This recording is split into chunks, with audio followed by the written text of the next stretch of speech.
Bonjour à tous et bienvenue sur rctuto.fr. Aujourd'hui nous nous retrouvons pour la suite de l'assemblage de notre châssis Tamiya MF-01X Suzuki Jimny. Donc aujourd'hui il s'agit de l'assemblage du moteur, du pignon et ensuite de l'électronique, récepteur et variateur.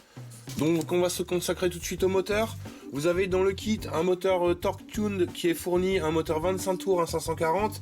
Nous on pensait passer sur un moteur 50 tours, donc comme on vous disait dans le projet, l'idée c'est d'en faire un mini scale, donc on voudrait quelque chose qui a un peu plus de force. Donc on a choisi un moteur Snow Panther. Voilà, c'est un moteur qui coûte une petite vingtaine d'euros, qui est un peu plus coupleux que celui d'origine. Donc on a récupéré les fils moteurs de l'ancien pour les mettre sur le nouveau, étant donné que les moteurs sont livrés sans fil. Vous veillez à bien, ici vous voyez plus et moins, vous veillez à bien inscrire le plus et le moins sur le moteur pour pouvoir le réutiliser plus tard. Pour la petite info, le fil jaune c'est le fil plus, voilà. Donc on va installer ça tout de suite. Vous avez besoin de votre joint, de votre pignon, la petite vis et la cale, vous voyez, qui est utilisée pour ceci, la cale du pignon. Donc la cale du pignon elle est sur la grappe A, on va tout de suite la prendre. Voilà, on a besoin de notre petit sachet ici avec notre pignon. On a besoin de la toute petite vis qui est à l'intérieur ici. Vous avez ici la clé BTR qui est demandée avec le joint en papier pour le moteur. On va ensuite prendre notre petite clé BTR, prendre notre petite vis, vous la mettez sur votre clé. Et vous prenez ici du frein filet, on va en mettre une petite goutte. Vous prenez votre moteur, le joint papier qui vient sur le moteur. On va mettre notre pignon sur le moteur comme ceci. Vous serrez sur le plat juste à poser, voilà, pour que le pignon ne tourne pas. Vous venez ensuite avec votre cale comme ceci, vous mettez ça comme ceci, on pousse notre pignon au maximum et on vient serrer. Voilà, votre pignon est installé, serré, prêt à être posé sur le châssis. Donc la suite, ça va être ici, nous allons prendre cette petite patte là et nos deux longues vis et on va venir installer notre moteur. Vous voyez le calage ici du pignon se fait par le petit trou. Ça c'est mauvais, ça c'est bon et ça c'est mauvais, donc vous voyez il faut vraiment très peu de jeu. Donc on va installer ça tout de suite. Nous allons prendre nos deux petites vis. Vous prenez en même temps votre support ici comme ceci, vous prenez ces deux vis là. Vous veillez à aligner les trous du joint et du moteur. Ceci étant fait, on va venir caler ici notre pignonnerie avec notre couronne à l'intérieur. Vous voyez, c'est difficile à voir. Voilà, la netteté est faite. Donc le moteur ici demande à être encore un petit peu resserré.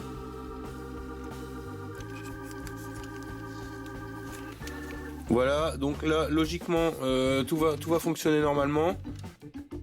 Ceci, vous voyez, le moteur est calé. Donc il vous faut un calage comme ici, celle du milieu, celle-là c'est trop décalé, celle-ci c'est pas assez décalé. Voilà, donc ensuite nous allons fixer cette petite partie ici, cette petite pièce-ci, c'est celle-là. Voilà, elle vient s'installer ici, comme ceci, pour recouvrir le trou. Donc vous prenez une petite vis. Ensuite, nous allons passer à l'installation de notre variateur. Notre variateur, nous avions choisi, vous avez un variateur d'origine ici qui est livré avec. C'est un variateur simple, accéléré, freiné, marche arrière. Ici, on a un variateur qui est un peu plus programmable, enfin très peu, qui vous a déjà été présenté dans nos vidéos précédentes. Vous voyez ici, vous pouvez l'utiliser en NIMH ou en LiPo, et vous voyez au-dessus, vous avez trois modes. Un mode normal avec accéléré, le frein, la marche arrière, un mode course avec accéléré, freiné, et vous avez un mode ici qui est accéléré, reculé. Il n'y a pas de frein à la gâchette, par contre vous avez un frein moteur en instantané, en continu dès que vous arrêtez d'accélérer. Donc ce qu'il faut faire, c'est enlever le pont du haut. Voilà, et vous choisissez votre pont ici en LiPo ou en NIMH. Nous on est en NIMH, donc on a mis le pont sur la droite. Voilà, vous sauvez votre petit pont ici au cas où vous voulez un jour revenir avec un autre mode ou si vous en perdez un. Donc on va préparer notre double face. Vous prenez un petit carré de double face. Vous le collez en dessous du récepteur.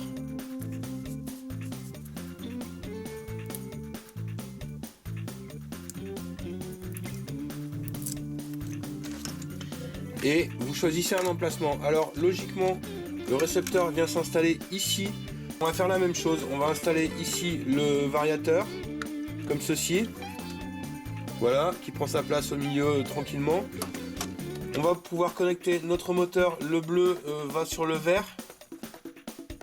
Donc on a fait un quart de tour avec le variateur. On va ici repasser nos fils entre les deux supports de carrosserie. Et on va reconnecter le tout. Donc on a eu un peu de mal à bien mettre nos caoutchoucs, vous essayez de faire le joint correctement ici pour éviter l'oxydation. On va ensuite coller notre interrupteur ici, on va reprendre un petit morceau de double face. Comme ceci, votre interrupteur est installé. Le récepteur, on l'installera plus tard, on n'en a pas de disponible, il faut qu'on le commande. On va maintenant passer à l'assemblage des pneus et des jantes. Donc les jantes d'origine sont vraiment sympathiques. Les pneus sont des rallye blocs ici assez souples avec des bons crampons qu'on peut utiliser en rallye justement. Donc normalement ce sont des pneus qui sont accolés sur la jante. Nous, comme on va changer rapidement les roues du projet, ce qu'on va faire c'est qu'on va juste installer un pneu sur une jante. Vous devez normalement coller ici tout le tour dans les deux rigoles cette bande là du pneu, vous voyez, ça vient s'installer comme ceci. Donc il y a des techniques pour coller les pneus, il y a beaucoup de vidéos disponibles sur internet. Je vous laisse en trouver si vous avez la nécessité de coller vos pneus. Donc nous on va juste installer nos roues sur nos jantes pour l'assemblage du châssis, pour voir le visuel sans forcément les coller. Ça nous permettra ou d'utiliser les jantes pour autre chose ou d'utiliser les pneus.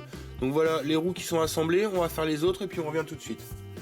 Voilà, nos pneus sont montés sur les jantes. On va maintenant passer à l'étape suivante sur le châssis qui est l'installation des derniers roulements et des hexagones de roues et la fixation des pneus sur le châssis.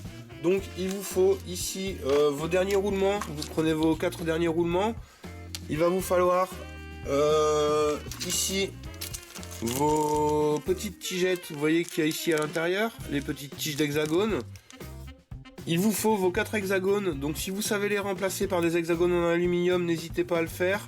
Ça coûte quelques centimes et c'est nettement plus simple à utiliser. Étant donné que les hexagones en aluminium, vous avez une petite vis ici qui vient serrer sur l'axe, ça évite que vos hexagones s'en aillent à chaque démontage de roue. Vous prenez donc ici votre châssis, on va commencer par une roue, vous y installez votre roulement, comme ceci.